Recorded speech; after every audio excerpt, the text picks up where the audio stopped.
Very good. I'm not sure that was an invitation to begin, but I'll assume it was. Okay. I was just looking at the gallery view and a lot of familiar faces, a lot of friends. Thank you for joining us tonight. I noticed that the Monday Night Football is on, so if your video goes blank, I'll understand why. I wanted to cover a few issues, but I really would like to go to your questions more than a lengthy expose of what's going on in Washington.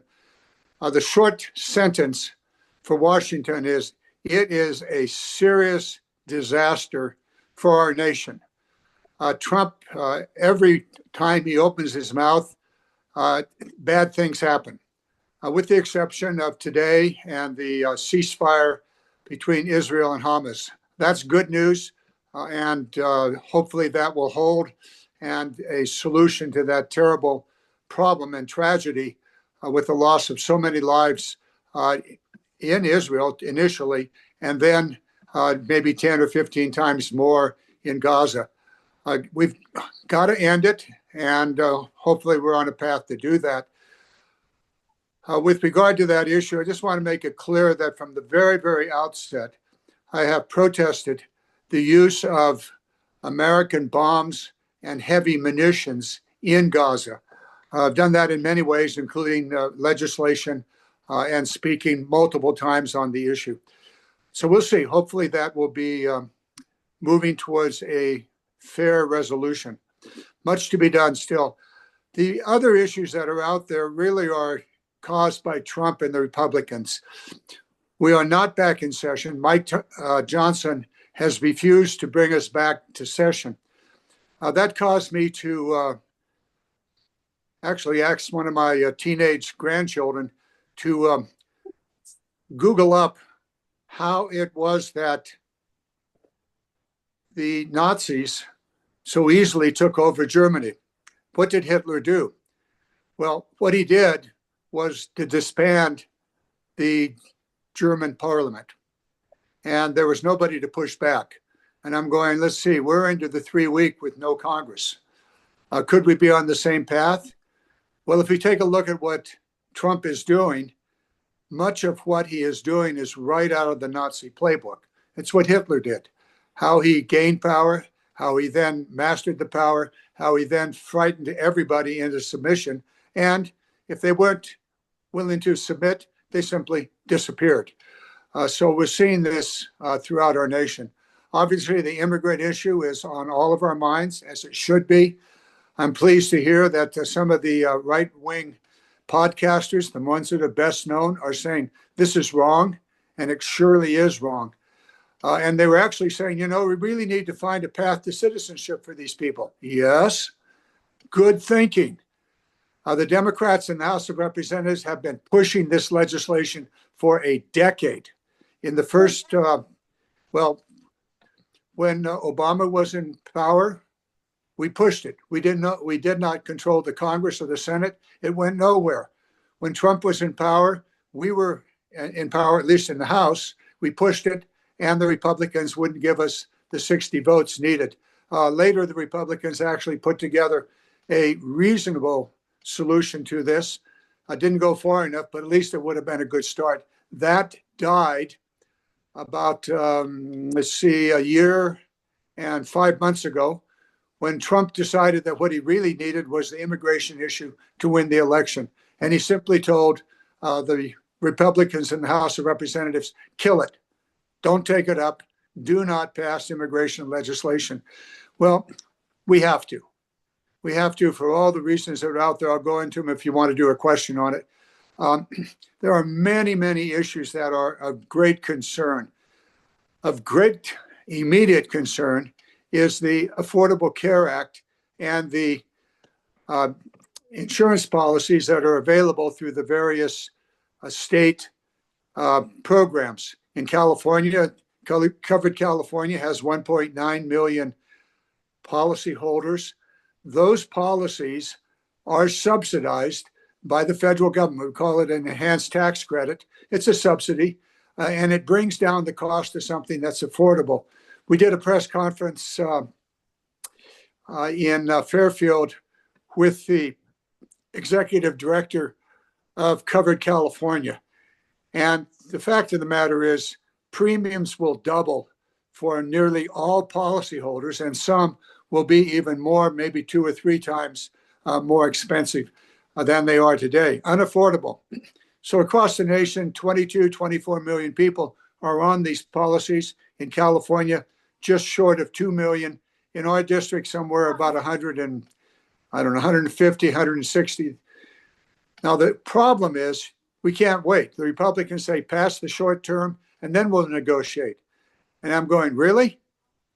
We pass the short term, it's 7 weeks. Week 1, 2, 3, 4, 5, 6, nothing will happen. Week 7, we're right back to where we started today. And the Republicans will say, let's kick the can down the road again.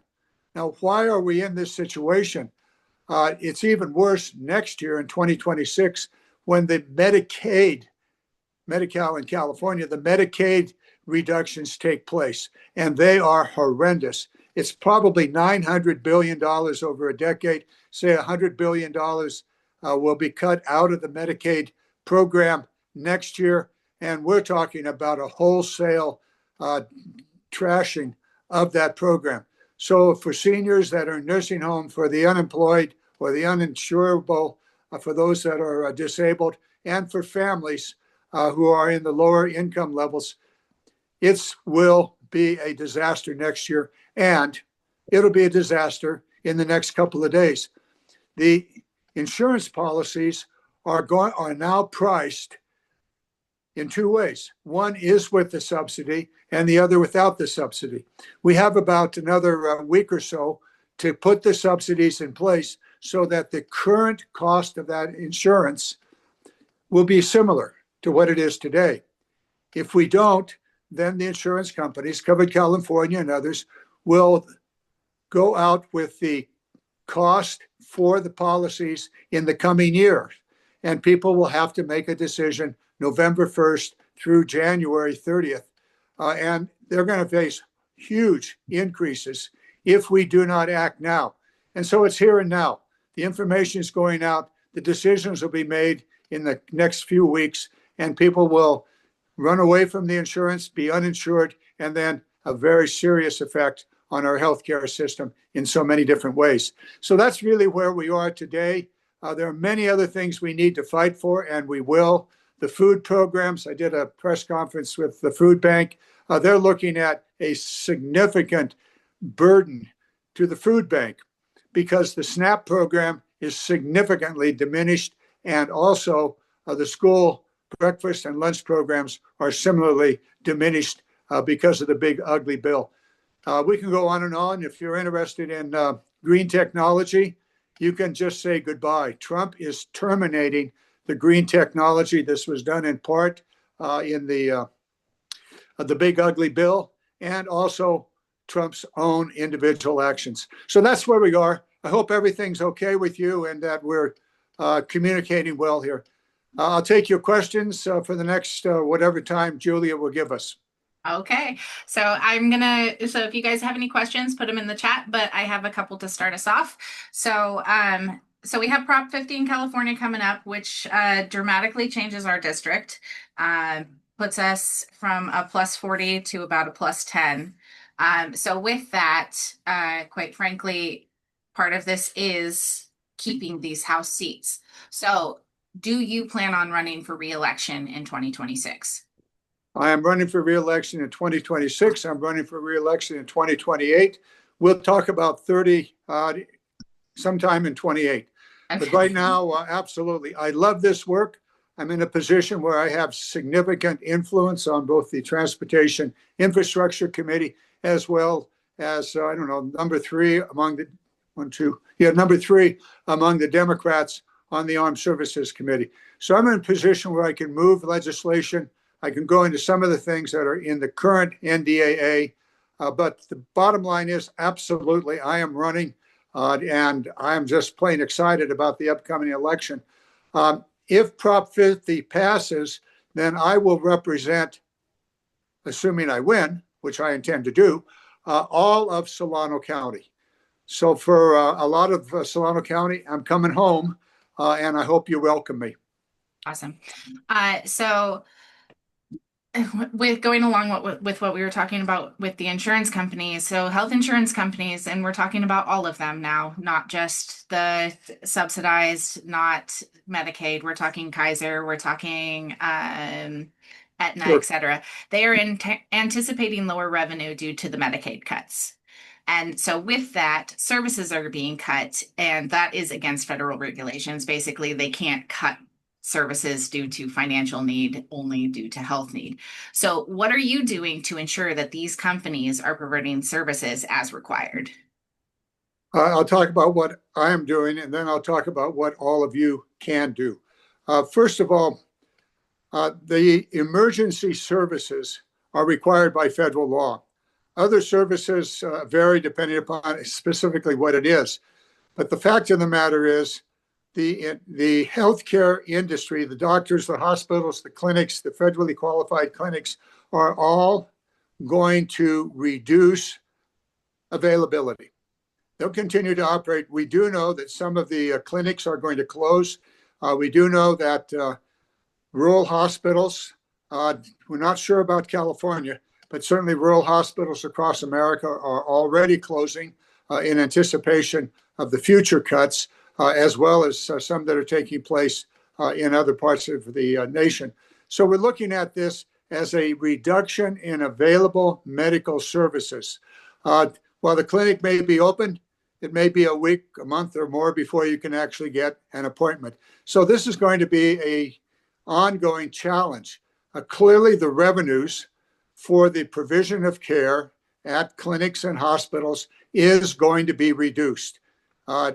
If the current health premium subsidy is terminated, and if the Medicaid cuts as laid out in the current law take place next year. Now, some of those are already in place, but most of them will be next year.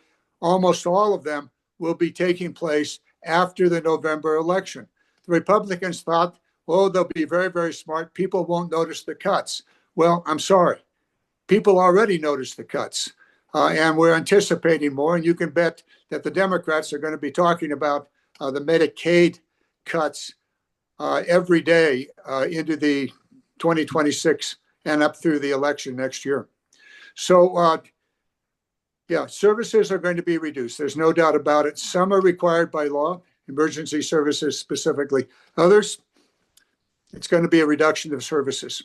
They'll be there, but you won't be able to get them as readily as you can today. The federally qualified clinics, which are subsidized through the Affordable Care Act, will see a diminution in available support from the federal government. It's a question of whether they will be able to survive or not. But we do know that they're going to be heavily stressed. Yeah. I mean, just from personal experience, basically my kids are in both speech and OT, and Kaiser is reducing us down from once a week down to twice a month. And Yep.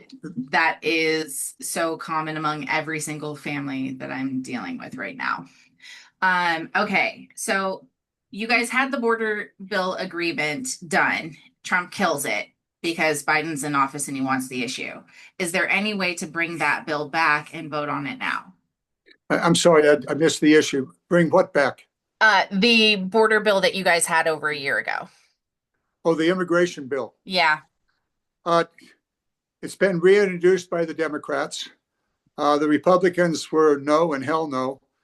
We'll see what happens. This is a wake-up call for everybody in America, and certainly for elected officials in Washington. We'll see what happens.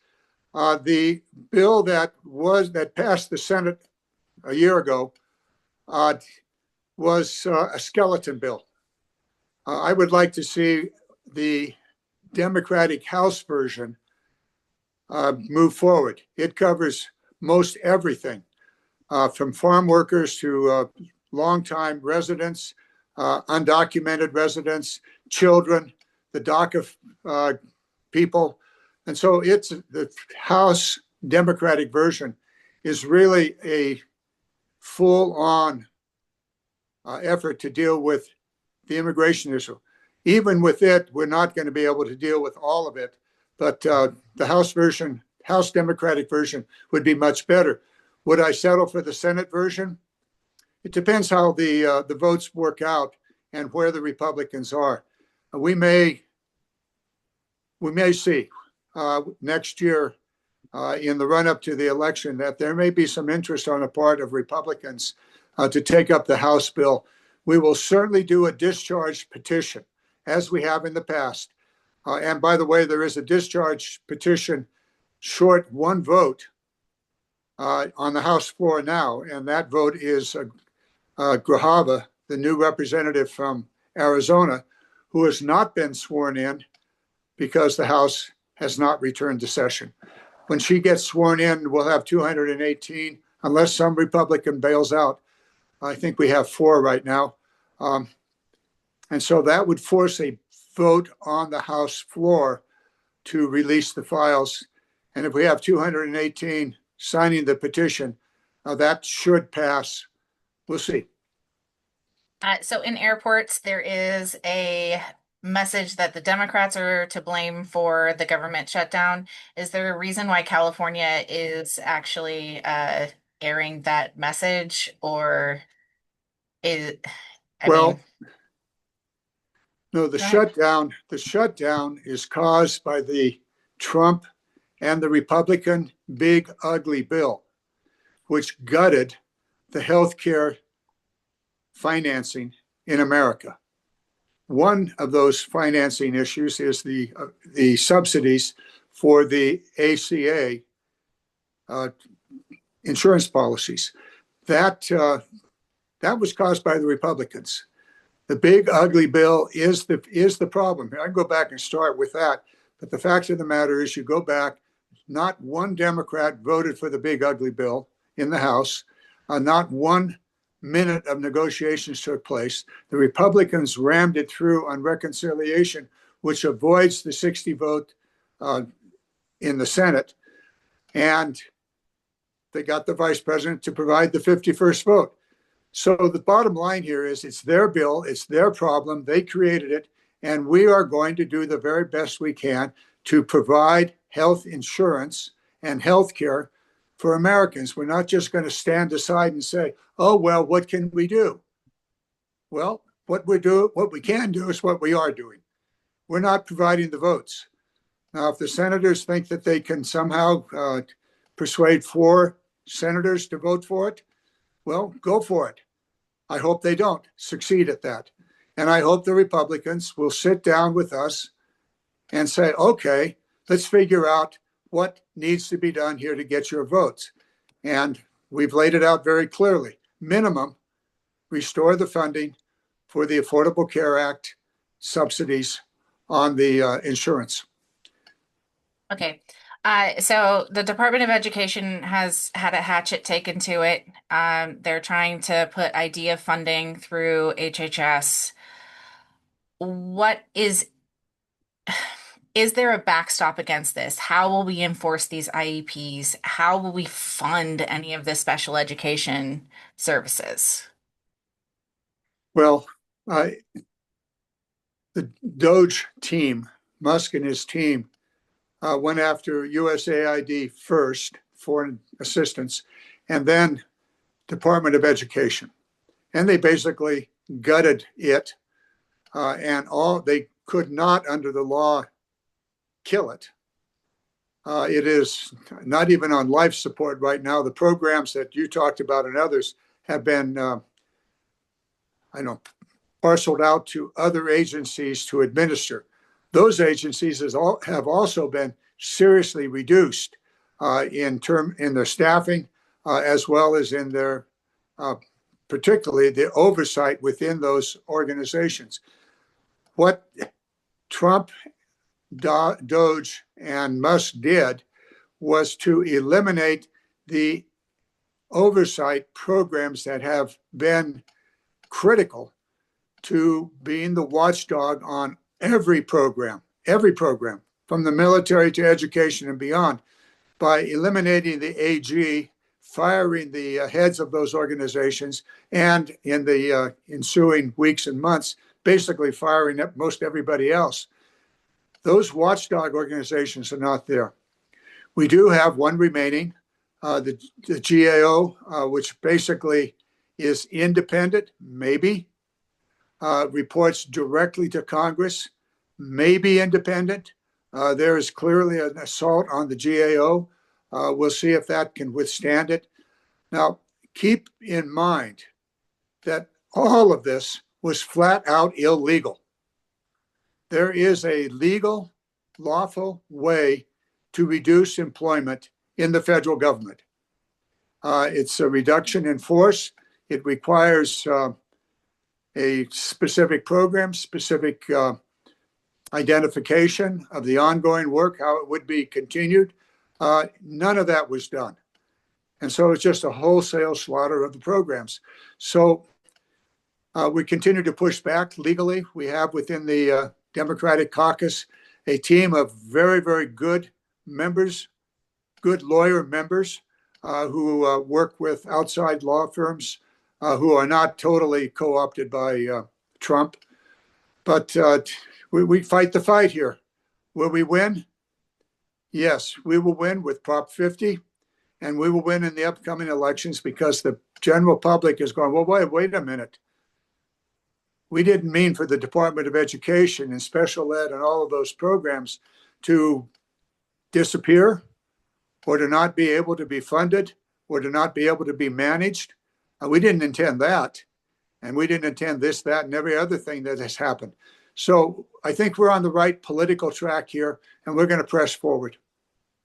Okay, is there any way for California to withhold tax money from the federal government at this point? No. And for those of you that don't intend to pay your taxes in protest, don't do that. That is not a good thing to do.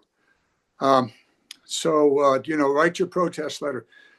Since you go ahead, I want to come back and talk about what all of us can do. So I'll take another question. We have two more questions and then we'll go to that one.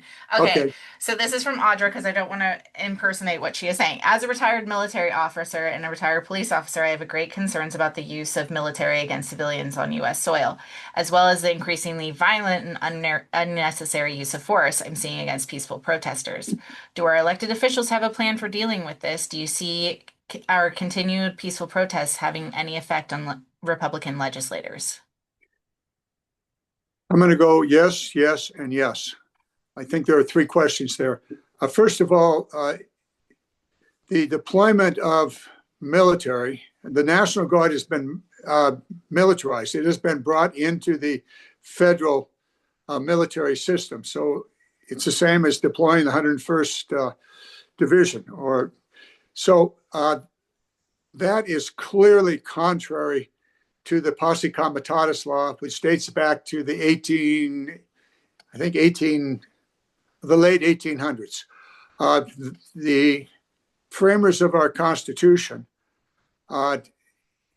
understood, and the first and second Congress of the United States understood what it meant to have troops on the streets.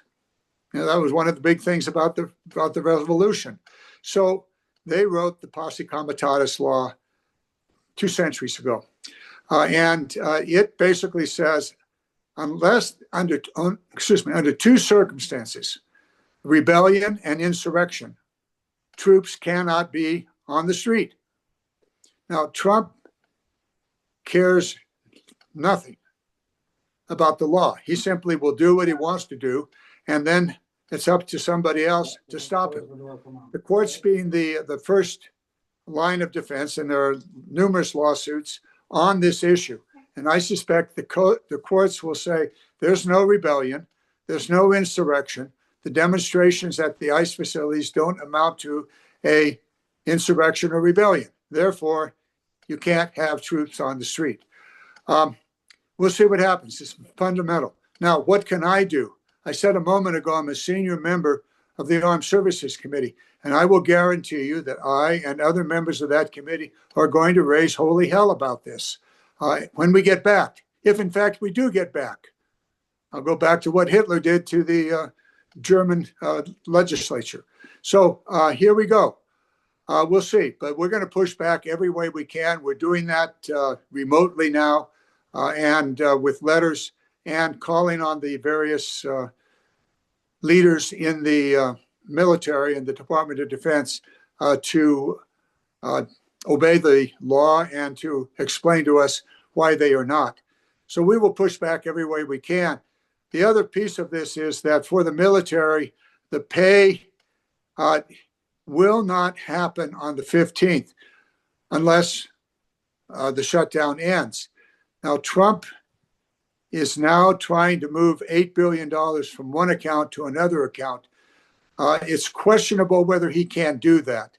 So that may or may not come to pass. If it does, then for the active and reserve military, they will be paid. Civilians will not be paid. So that problem will persist, as it will for every other government employee. I think I got the three questions answered. If I didn't. Just the last one was any effect on the Republican legislators at this point?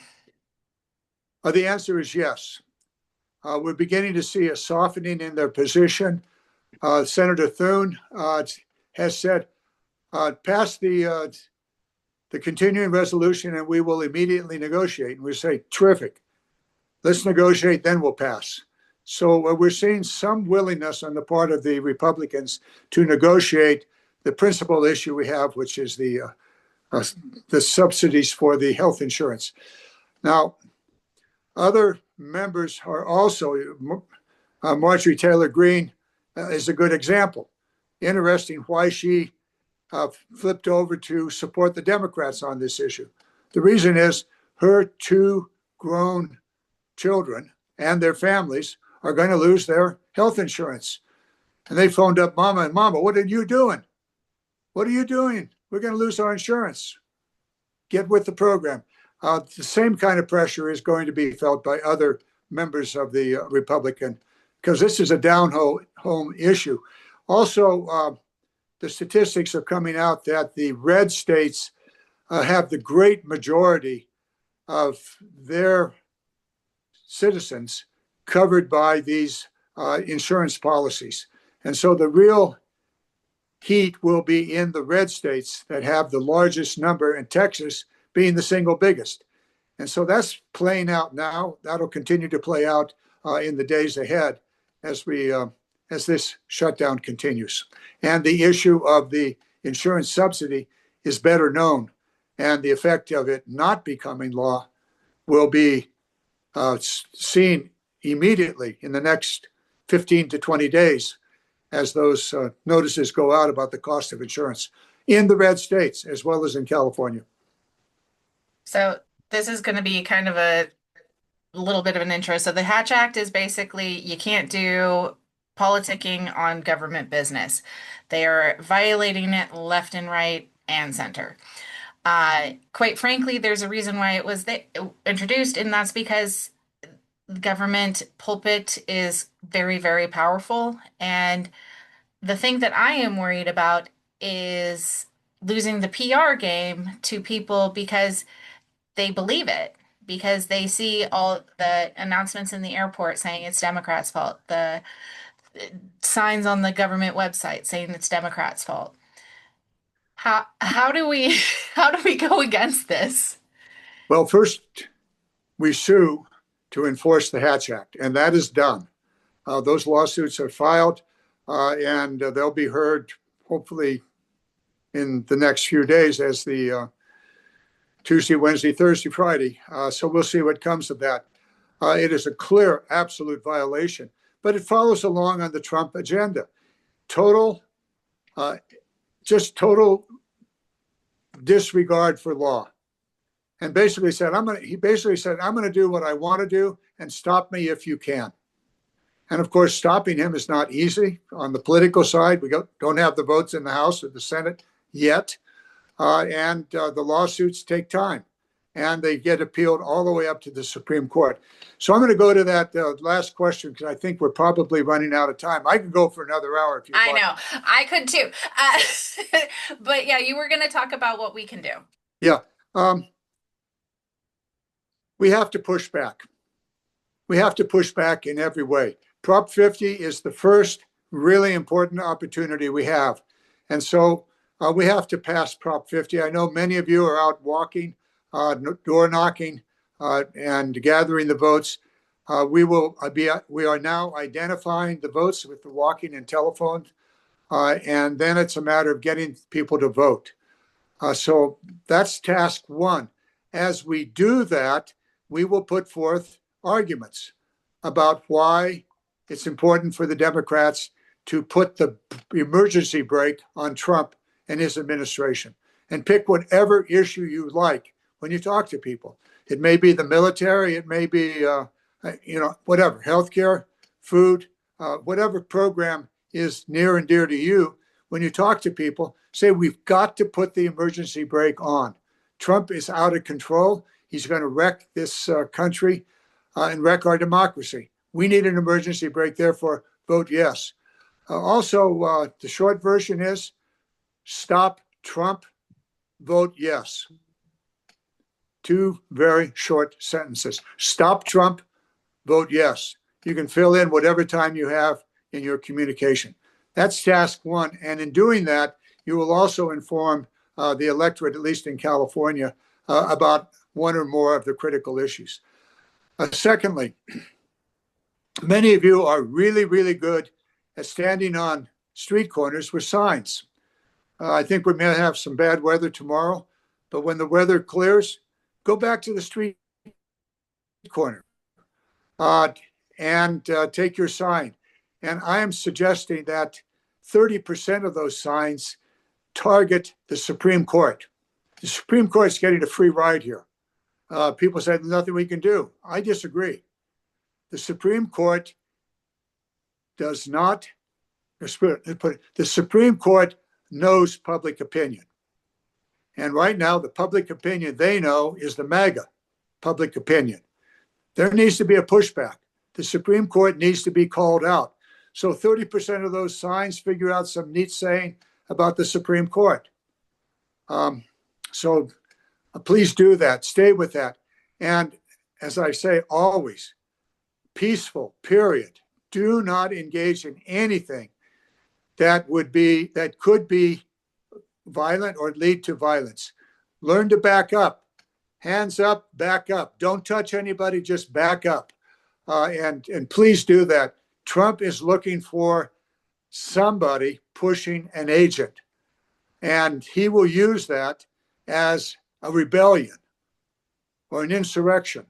So don't give it to him. Get your signs, do your peaceful protesting. Chants and songs are good. Have at it.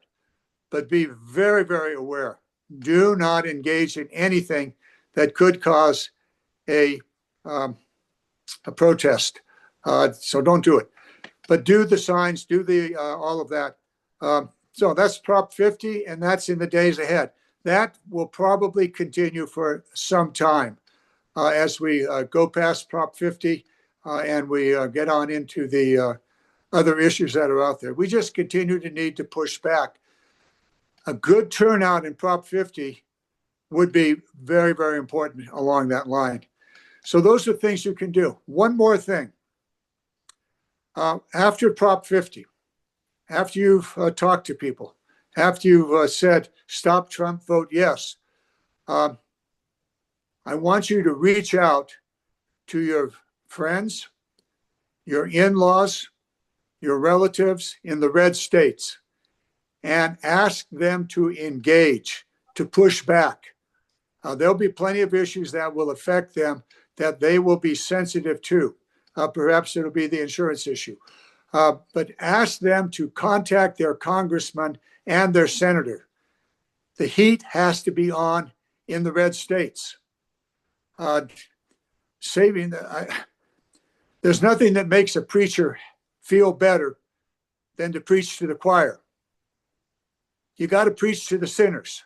So reach out to your friends and relatives in the red states and ask them to contact their senator and members of Congress. Those are things that we can do, with Prop 50 being the first thing on the agenda.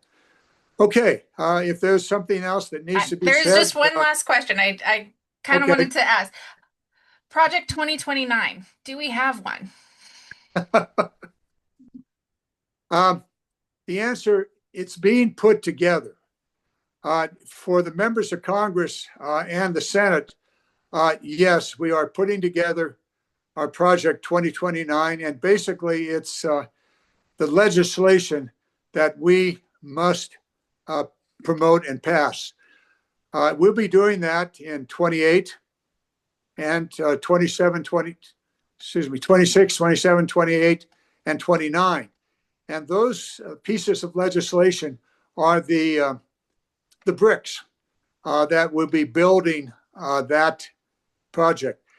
The actual book is being put together by a couple of Democratic leadership groups, and that'll be helpful. The actual enunciation of that will be by the wannabe presidents, the Democrats that are running for office. As they put together their campaigns, they will begin to articulate. My task and my colleagues' task is to give them the bread and butter that they could use. That'll be the specific issues that we'll be promoting. Some of that will be pushing back on Trump and the hangover from Trump when he's gone. If he's gone, I want you to be very, very aware that Project 2025 is also about the next presidential election. We came very close in 2020 for the insurrection, the January 6th, to put in play a deadlock in the Electoral College, in which there was no resolution in the Electoral College. That then creates an opportunity, actually necessity, for the House of Representatives to take up the presidential election, and we vote, each state having one vote. California and our 40 million citizens, one vote. Wyoming and its 800,000 citizens, actually 700,000 citizens, one vote. So, did that frighten you? The Republicans are setting the stage now for that to happen. And the control of Congress is precisely the path that they must proceed on if they intend to successfully move the next election out of the hands of the voters and into the hands of 26 states, each one with one vote. So we got work to do. Yep. Stop Trump, vote yes, and then we fight fiercely for the next election. Okay? Thank you, Congressman Garamendi, for coming Thank out. you, and thank you, all of you, for what you are doing and what you have done and will done. I look forward to working with you. Oh, if Prop 50 passes, I will have more than just a sliver of Vacaville. I'll have all of Solano County, and I'm really excited about it. Thank you so very much. Look forward to seeing you all in person when we're out and about. Tomorrow morning, I'm up at 3 o'clock to get on an airplane back to Washington. So thank you all very much. Bye now. Bye. Okay, everybody, let's go ahead and continue on with our agenda. So, where's the agenda? There it is. Okay. So that took a little bit longer, but I thought that was really interesting. So I'm really happy we got to hear all of that. So we need to approve the agenda, or sorry, approve the minutes from last month. So I will briefly share them on the screen, and then we will go ahead and launch the poll. Everybody received these in their inbox. So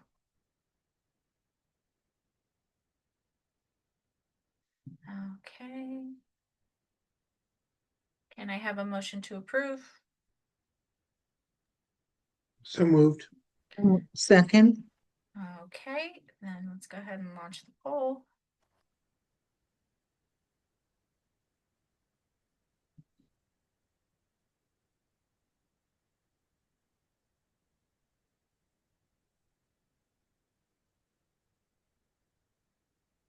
Okay, got a couple more seconds left. And vote now or hold your peace. Ending poll. Okay, thank you, everybody. And let's go ahead and move on to the agenda.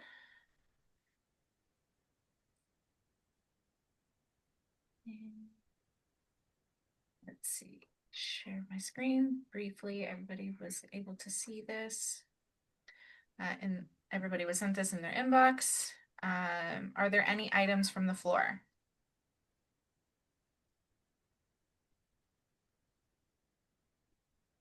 Okay, hearing nothing. Can I get a motion to approve? So moved. And a second? I second. Second. Okay, and I'll go ahead and launch that poll.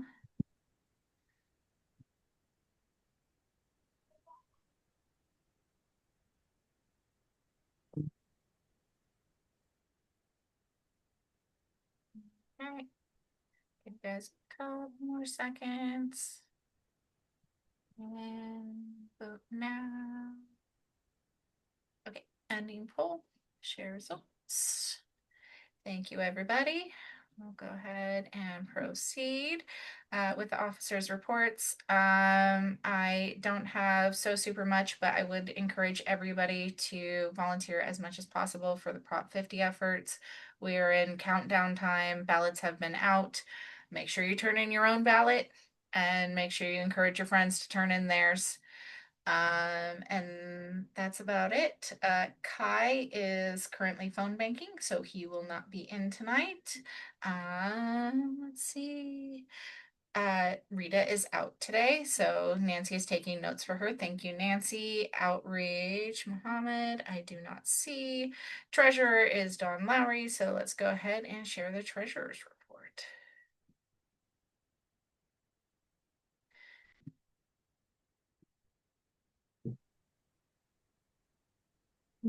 Right. Thank you, Julia.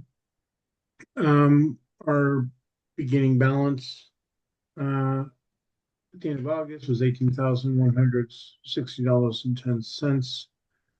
We brought in between dues and contributions and lawn sign contributions, $585. Our expenses for the month of September were our annual liability insurance, $610.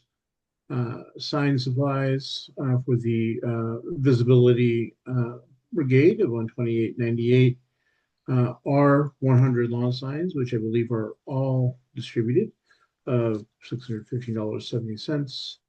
Room deposit for next spring's fundraising event, and our monthly ACLU expenses for total expenses in the month of $1,831.47, leaving us with an ending balance of $16,913.63.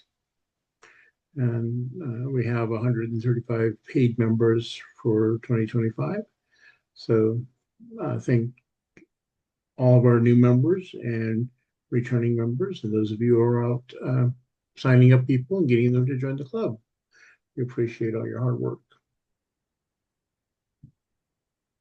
Okay, Don, do you have anything else?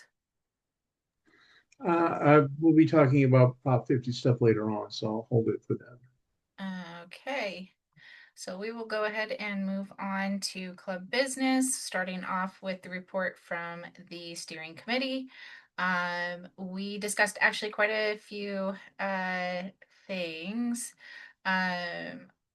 So one, we will be emailing a letter to Monica Brown regarding her vote on the sheriff's appointment to not have a any sort of process, just appointing whoever the sheriff recommended.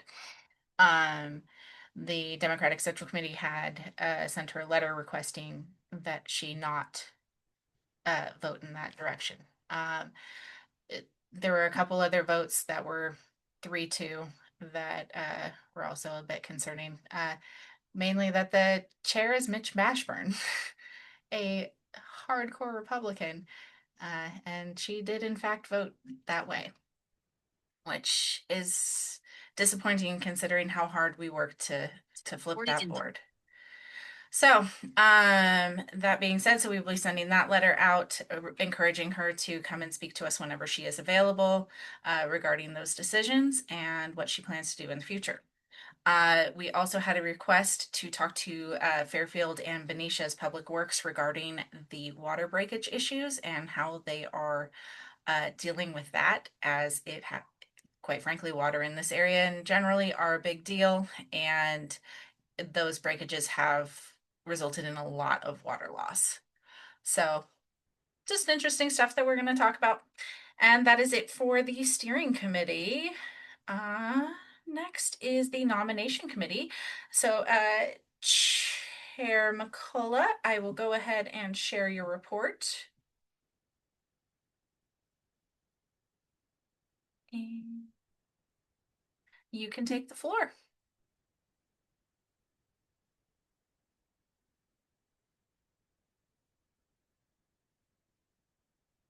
If you are trying to speak, you are on mute. Sure. All right. Everyone came on September 29th as expected. And we discussed the objective and the overall process of the nominations committee. And you each have received this report. So there are several items that I want to highlight, and my committee will probably help me in some areas. The purpose of this nomination committee, of course, is to find the very best candidate for each office. Don just mentioned that we have 135 members. So our job really should be easy. And I want to remind you that taking back our country will begin with having a very strong local Democrat club. The second item on our committee list is eligibility of candidates. All of this content will be found in the bylaws, which I hope you read from time to time, knowing that if you have not been a member for at least 90 days, you're not eligible for being elected or nominated. So are there any questions about eligibility? Then we'll go on to the process. I have prepared, with the support of the committee, a nomination form, which everyone will receive in their box.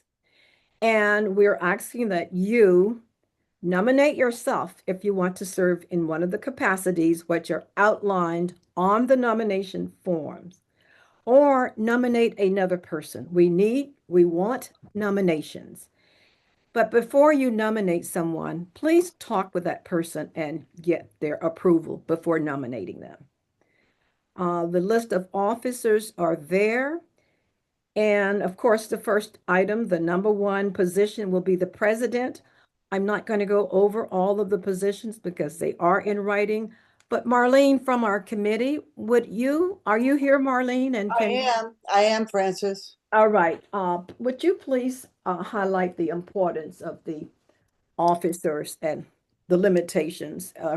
Absolutely. We had a good discussion, and it was obvious that we wanted to make sure in encouraging people to consider these offices and to nominate themselves, that the anticipation is that each person will bring their own set of skills and experiences to the role.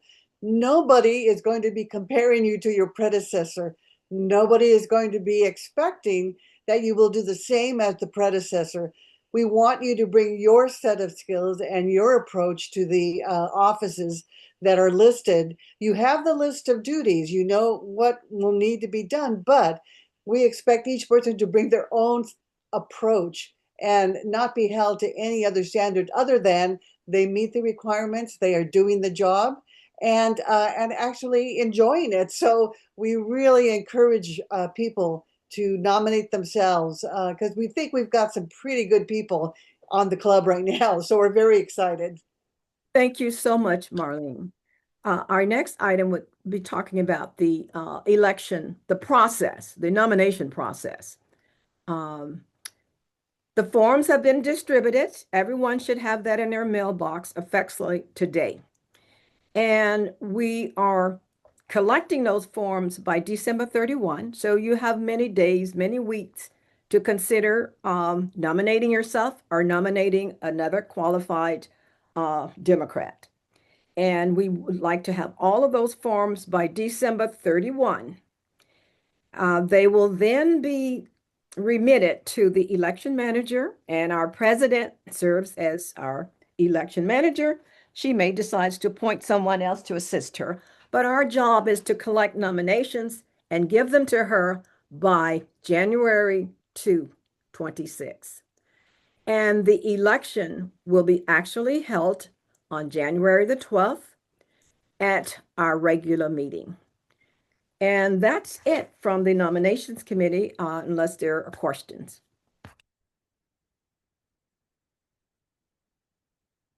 Thank you. That was very thorough. Thank you. Okay. So let's go ahead and move on to the next item on our agenda, which is Dawn Prop 50 outreach update. Yeah. As we've been talking about last couple of meetings that, and you're probably hearing on the daily is, our effort, as Congressman Garamendi said, was to pass Prop 50 here in California. The big efforts are phoning and canvassing. If there is enough interest to set up an organized camp on the weekends, please let me know and I will do so. I will say candidly, I'm planning on setting up a canvas on the hope that people will show, because I spent enough Saturday mornings waiting for people to show. So please let me know ahead of time if you want me to set one up, and I'll do that. Otherwise, you can, the app permitting, do canvassing on your own time in your own terms, using the app to pick out a neighborhood and get the houses near you to walk. I will candidly say that a number of our members are having problems from time to time because PDI, the vendor of the software, picked September 1st to roll out a new iteration of their software. And like any new version, is proven to be problematic. So I know that some of our people have had to uninstall and reinstall and uninstall and reinstall and to get it to work, or sign in 3 or 4 times. And all I can say is I apologize for that. The party is aware of it. They are working regularly to get it updated and working. And as some of our valiant volunteers will tell you, they're Tuesday it'll work and Wednesday it won't, and Thursday it works again. So it's kind of pick and choose. But we do ask you, if you have time to engage in canvassing, please do so. We will certainly provide you the literature. I know Jeannie has some literature. I have some literature. I have plenty of literature. I'd be happy to put in your hot little hands if you want to go canvass. There's also the phone banking going on 6 days a week through the state party that you can find that information on Mobilize. But basically, if you have time between now and the election, please do some phoning, do some precinct walking. I know many of you have done the postcarding, and thank you for that. Do everything you can to help spread the word about passing Prop 50. We need you to do it all and keep on doing it. So thank you for what you've done. And we've got about 4 weeks left to go, or 3 weeks left to go at this point. So thanks. I will just say that if you are in any way hesitant on canvassing, I've had really great experiences. We're not going to Republican households trying to switch their minds. We are literally trying to get out our people and people that think the way that we do. Most of the conversations I've had are like, what are they actually trying to do? Yeah, we need to fight back, but like, is this the best way? So it truly has been super friendly. It's not as adversarial as you might think. It truly is actually lovely. Francis, go ahead. Yes, I have a question. My friend, I don't know whether Dr. Hamilton is online or not tonight, but she has a car full of signs and call for help to put them up. And I've been trying to help her, but she says, I'm just not really useful in putting up signs. We, we can only put up the little ones yesterday. So I would like to have a stronger person to work with us to put up big signs. If anybody. Have you guys talked to any of the union guys? Because they're Yes, usually they were promised, but they haven't come through yet. And we're trying to get them out ASAP because here in the Green Valley community where I am, there are huge no signs. And I really want to help combat that. So if there's a volunteer here, I would love to get a name to help us. But if there's not, thank you. okay. I was trying to raise my hand. What about the young Dems? Can we get some of them to help? I can text message them to see if anybody's available. I would appreciate that. Okay. Thank you. Okay. And To the next, chair, yes. I just wanted to share that normally during the campaign season, the cement masons normally go out and put up the signs. So it might be a good idea to reach out to them too, to help put signs up because there's definitely no on Prop 55 in my district for sure.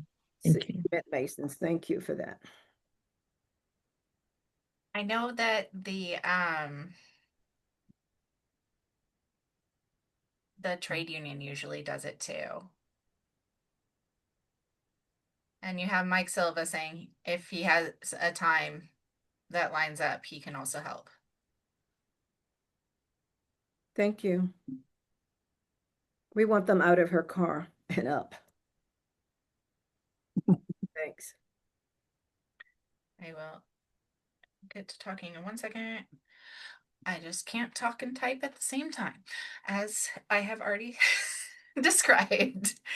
Okay, everybody. So we're gonna, oh, okay. Well, this is how we're gonna share. Okay, so we have this. Okay, so Dem Prom, our fundraiser. We have already put down the deposit on the Nelson Center. So let's hope this whole thing works out well. So right now we're looking at about $5,600. Yes, Margie, I'll call on you after I do the presentation. So it's about $5,600 with a revenue of approximately $15,000, totaling about $9,500. So if we did that, that would be amazing.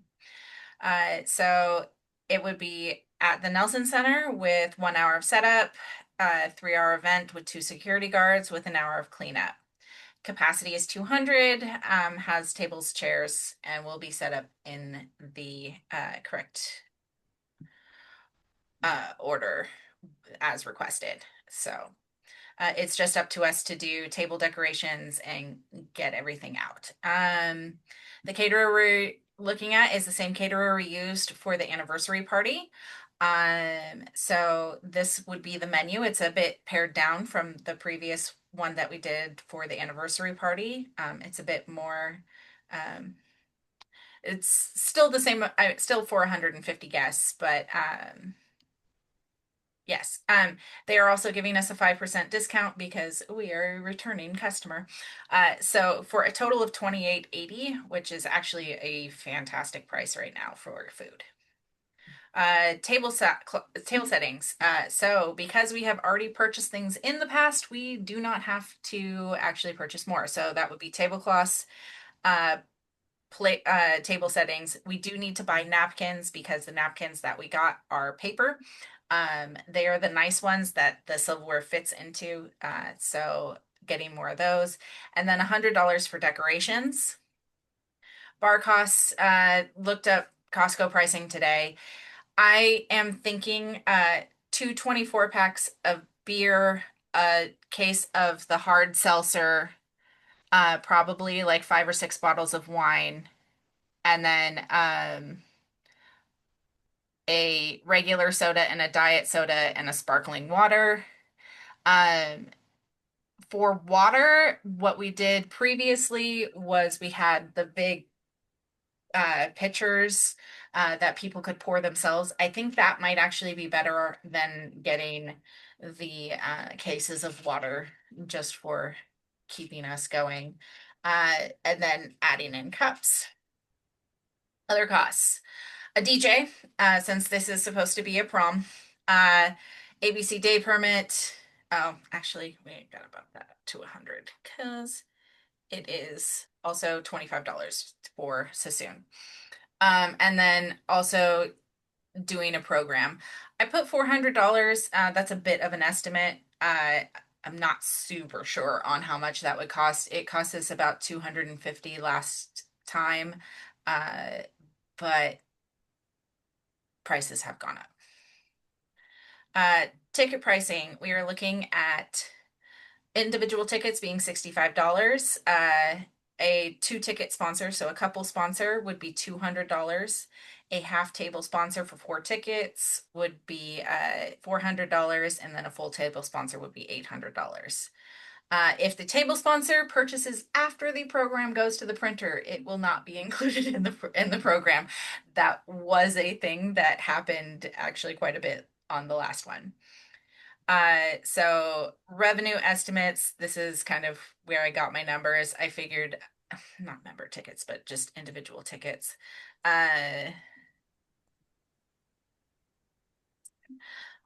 So 50 tickets, 20 of the pairs, 4 half table sponsors, 6 full table sponsors, 100 drinks, and then silent auction items.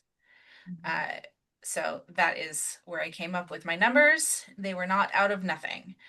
Okay, Margie, go ahead. So this is great, Julia. I'm really impressed with all the work you've done on laying this out. And we did come up with this at a fundraiser meeting. I just went to a celebration of Solano Filipinos at in Fairfield the other night, and there were some members of the crab feed committee from the central committee there, and they were really having a hard time finding a place that they could have a crab feed during crab season. And I just wanted to bring this to the club. We've already set up a date in March and reserved it at the Nelson Center.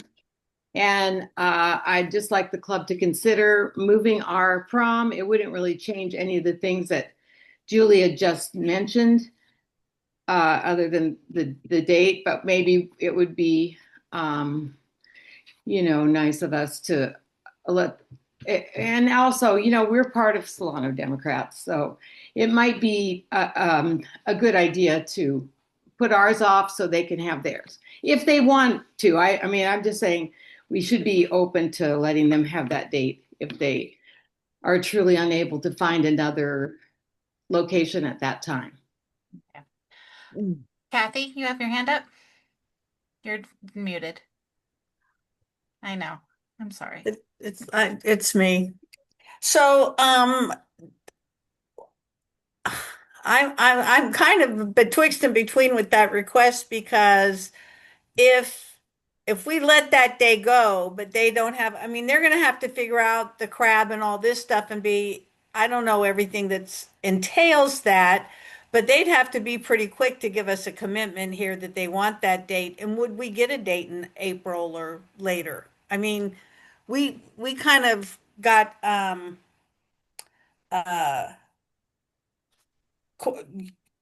it I'm having a hard time talking.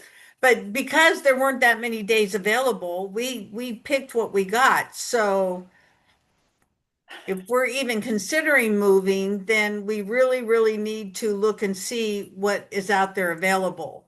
And how late in the year do we want to do that? Anyway. Okay, Francis, go ahead. Madam President, I hear what Margie is saying, but we met early. Our fundraising committee met early and did some due diligence to really try to find a venue. And that was not easy. And we put some things in place because we know this is an election this year and next year, and we really need to raise funds for our candidates and for our signs and whatever.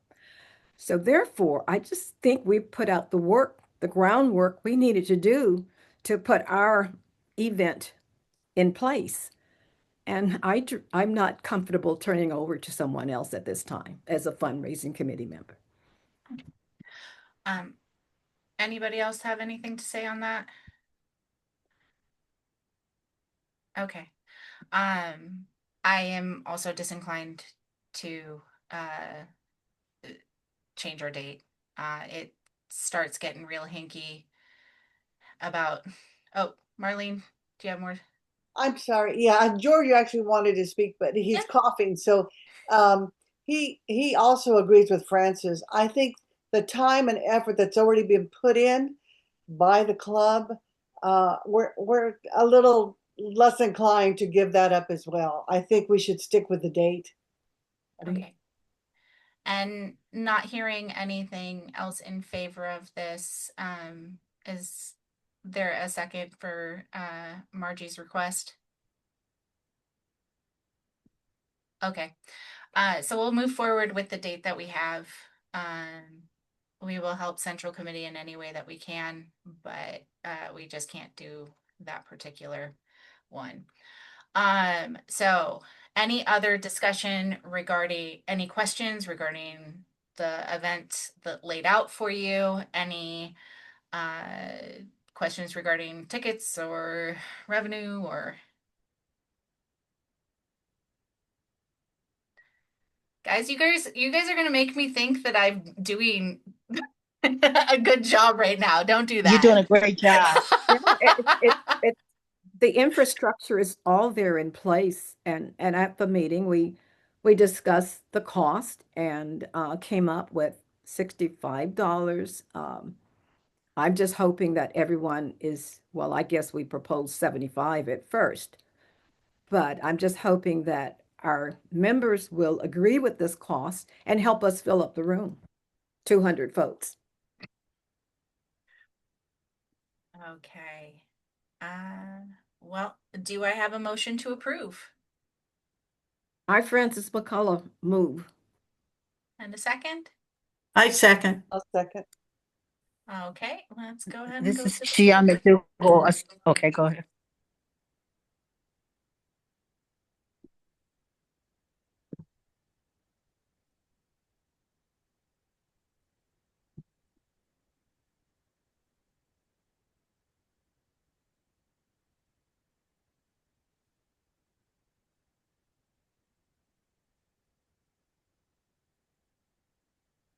Okay, a couple more seconds. Vote now or forever hold your peace. And ending poll. Well, guys, very excited. We're gonna boogie on down. We are going to raise some good money and let's get some people elected. So, okay, with that, speaking of people to elect, Miss Wanda Williams is here to talk about her upcoming supervisor Board of Supervisors race. She is here asking for our early endorsement. Please note, per our bylaws, any vote prior to the close of filing has to pass with a 2/3 majority. Dawn, can you just do a real quick check and make sure no other Democrats are in the race? Okay, give me a second. Sorry, I just want to make sure that before we get this process started, that because if there is another Democrat in the race, we will have to interview both candidates. But in the meantime, Oh. Wanda, you will get a 2-minute opening, and then we will do about 7 minutes of questioning and a very, very quick close. Okay. I'm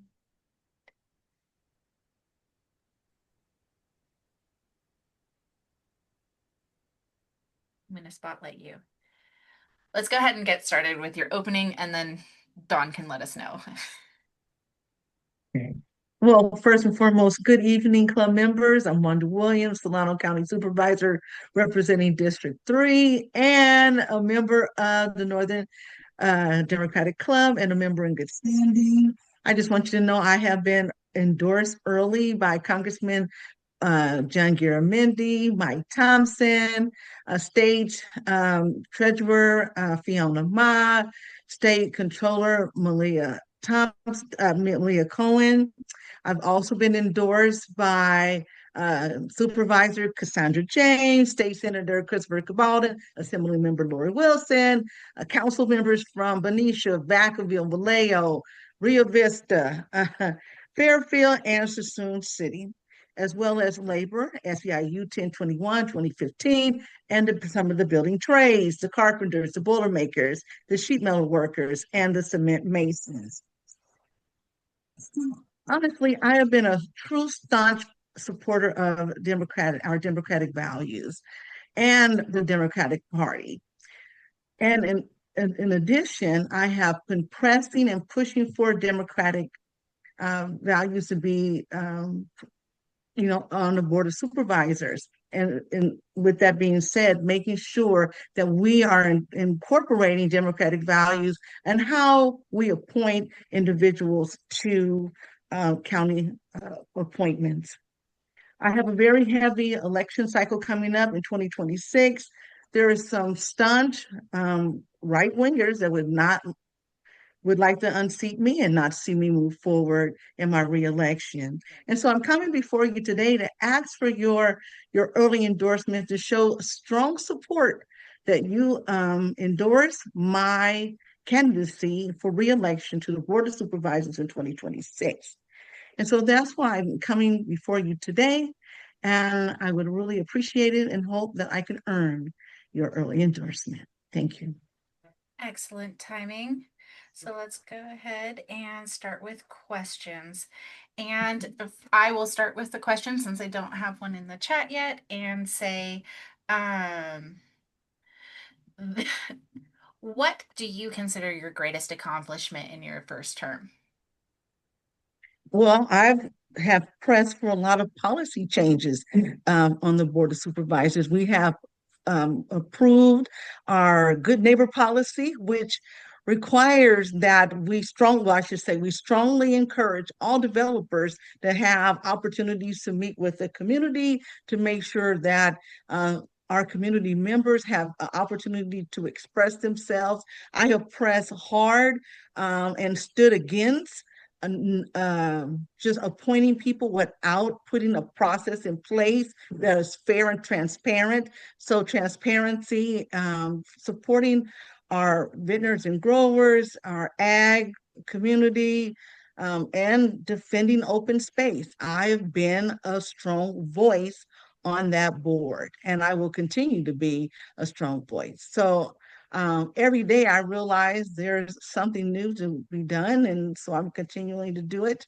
I have appointed many Democrats to different seats on commissions, and I'm just continuing to make sure that we have a strong Democratic presence in the county. Have you heard at this point if anybody else is running for the seat? Well, I've heard of two individuals that are thinking of running against me, and that is Catherine Moy, who is the mayor of the city of Fairfield, and one of the sheriffs in the sheriff's department. I don't recall his name, to be honest, but he has also put his hat in the race, or I should say he's asking for endorsements and making phone calls. Okay, so two likely not Democrats Well, I mean, one No, they're definitely not. not, the other likely not. Okay, what is the biggest challenge that the county can improve for working families throughout Solano County? Well, we can continue to make sure that our programs are being truly pushed throughout the county. I think one of the things that most people don't know is what we do provide and what we offer. So that's number one. And must continue to stand the line to protect our families the best way as possible, utilizing the funds we have to supplement the cuts that we are anticipating that's going to occur with the Trump administration as they cut Medicaid, which affects Medi-Cal, which affects all our different programs that we offer. And just making sure that as in my role as county supervisor, one of the things I want to make sure I'm doing is having town halls and having opportunities for the community to meet with me so I can share with them what's happening in our area.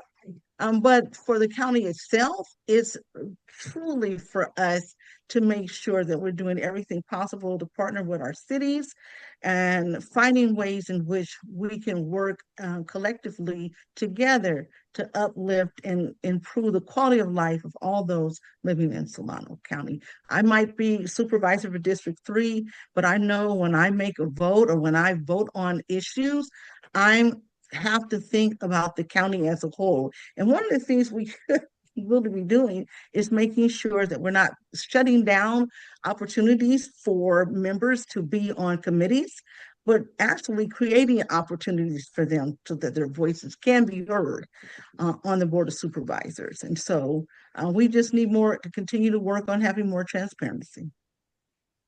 Okay, and then I know we did want to talk about California Forever. People are curious as to your position. Well, and this is what I tell everyone. As a supervisor, it is my responsibility. I sit as a quasi judicial role. So, which means I'm like a judge, right? So right now, where I stand is making sure I hear from my constituency on their concerns and issues, that I ask the tough questions with California Forever, and just making sure that they're not doing or putting things in place that would hurt our community. For me, it's, they're not going away and they're not leaving. So what are the best benefits that we can get in this process? With them. So that's where things are. I can say that I do support shipbuilding, of course, in Vallejo.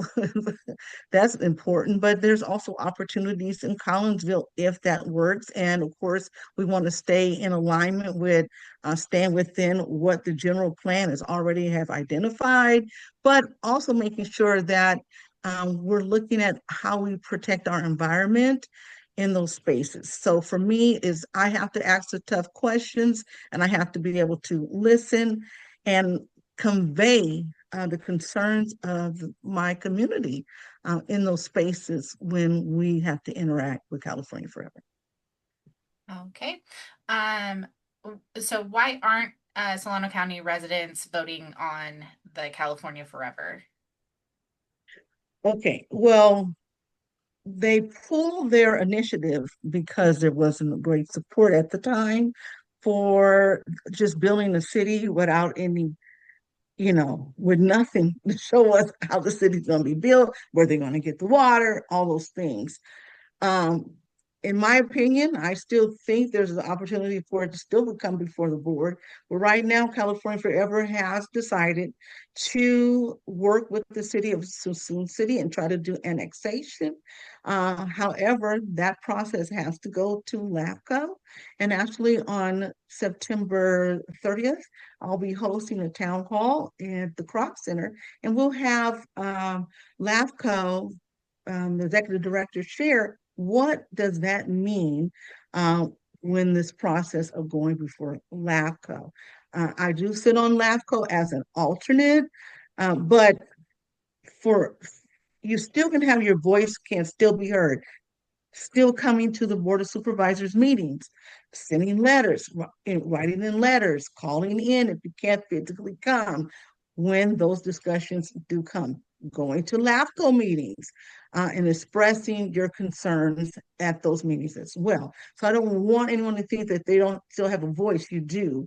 But if annexation happens through the city of Sassoon, then there wouldn't be a vote if that did occur. Okay. Why don't you go ahead and give us a 1-minute closing? Oh, okay, yes. Well, first and foremost, I am honored and privileged to stand or Zoom before you today to ask for your support. Your support means a lot to me. I'm an active member. I've always paid my dues, a good member in standing. I've helped on many different fundraisers, but most importantly, I need your support to show a strong front that I have the support of the Northern Solano Democratic Club, and we're letting them know, those that are thinking of running against me and trying to unseat me and remove me from that role, know that you're standing with me and there's going to be a fight on their hands before them. I plan to win, but I know it takes a village, and I'm asking my village to show up for me and be there for me at this time. And so that's why I'm asking for your support. Thank you. Thank you. Bridget will take comment in just one moment. Oh, I just wanted to introduce a motion to early endorse. Okay. Do I have Second. a Okay. I'll second. Okay. Second, this is Jan. Okay. Do we have any discussion?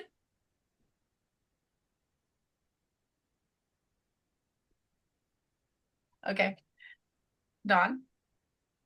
Just as a reminder, members who have less than 90 days in the club do not vote on endorsements. So if you are a probationary member, you do not have a vote on endorsements. Jack, go ahead.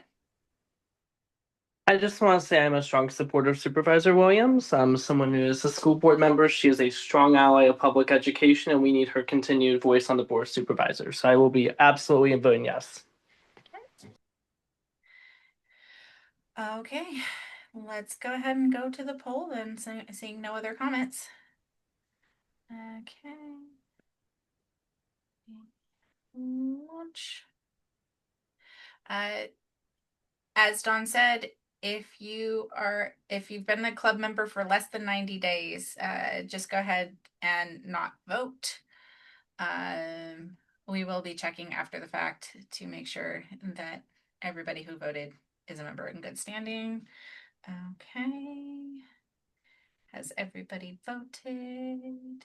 I am going to say yes, and we are going to end the poll. And I will share the results in a second, but I just need to make sure that everybody's a member before I can say that. Other than that, that is, let's see, the last item on our agenda. So now we will move, we have no items from the floor, so we will move to announcements, and we will go with Ms. Frances McCullough, who has an announcement. Thank you, Madam President. And I thank the club for including the announcement the last few months about the office luncheon. We're celebrating the 25th Civil Jubilee for the Solano County Library Foundation's office luncheon. That's going to be on November the 2nd from 1 to 4 at the Sunrise Banquet Hall in Vacaville. The individual tickets are $140. That's a little expensive, but inflation and the cost of that event in order to raise money for literacy, it is expensive. And remember, when you buy your ticket, you are in support of literacy. So please consider purchasing your tickets.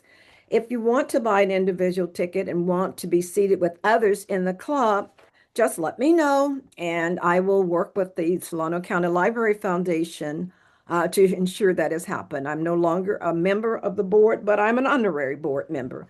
So I really would appreciate your support of this wonderful event.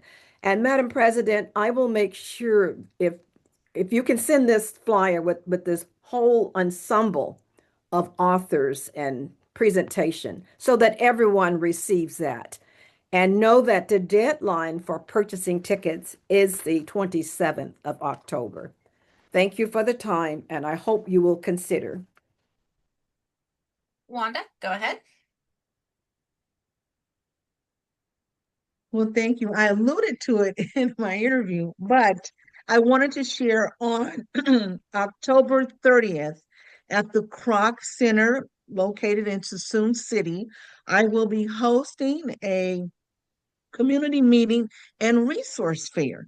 So you have an opportunity to see all the different programs that's offered through the county. And we'll have a special guest, the executive director of our California LAFCO will be present, and he'll be going over LAFCO 101. So it's just really for you to understand how the LAFCO process work, and you have an opportunity to ask some questions as well. So that will start at 5:30. The resource fair starts at 5:30 and the discussion starts around 6:15. So I just wanted to make sure that you knew that was happening, and I'll send Julia the flyer so it can go out to you as well. So thank you very much. Is there anybody else? We're finished. I am seeing nobody. Jeannie? This is just a little save the date, a little announcement that member Margie Stern has graciously offered to open up her home for the holiday event for the club in December. It will be on December 14th from 2 to 5 in her home, an open house.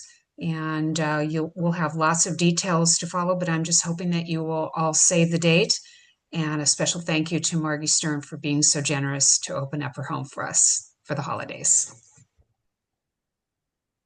Okay, thank you, everybody. I just want to let everybody know that we have in fact reached results.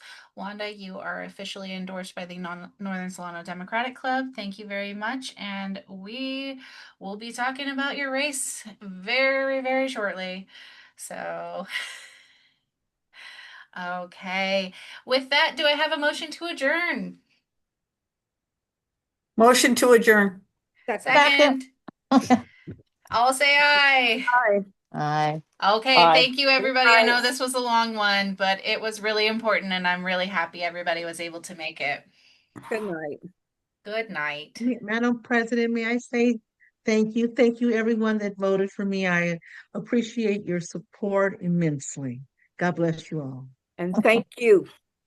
Thank you. We don't have anybody to endorse if they don't run. So we do thank you for that. Okay, good night, everybody.